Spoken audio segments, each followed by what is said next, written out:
കുന്നത്തൂരിൽ കോവൂർ കുഞ്ഞുമോന് ഇത് 6ാം ഊഴമാണ്. ഇക്കുറി ഒരുപക്ഷെ പരാജയം വഴങ്ങേണ്ടി വന്നേക്കാം. നമുക്ക് നോക്കാം 140 മണ്ഡലങ്ങളിലെയും കഴിഞ്ഞ 3 തിരഞ്ഞെടുപ്പ് കണക്കുകൾ. കുന്നത്തൂർ മണ്ഡലത്തിൽ 2011 12,088 ഭൂരിപക്ഷത്തോടെ 71,923 വോട്ടാണ് LDF നേടിയത്. UDF 59,835 BJP 5,949.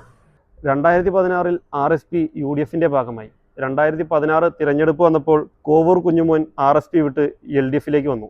20,529 ഭൂരിപക്ഷത്തോടെ 75,725 വോട്ട് നേടി LDFിന് വേണ്ടി കോവൂർ കുഞ്ഞുമോൻ വിജയിച്ചു. UDF 55,196 BJP 21,742. 2021 വന്നപ്പോൾ 2,790 ഭൂരിപക്ഷമായി കുറഞ്ഞ് 69,436 വോട്ടാണ് LDFിന് വേണ്ടി കോവൂർ കുഞ്ഞുമോൻ നേടിയത്. UDF 66,646 BJP 21,760. ഇക്കുറിയുടെ LDFിന് വേണ്ടി കോവൂർ കുഞ്ഞുമോൻ തന്നെയാണ്. UDFിന് വേണ്ടി ഉല്ലാസ് കോവൂരും BJPക്ക് റജി പ്രസാദുമാണ് മത്സരിക്കുന്നത്. നമുക്ക് നോക്കാം മറ്റു മണ്ഡലങ്ങളിലെ വിശേഷങ്ങൾ ഫോളോ ചെയ്ത് വയ്ക്കുക.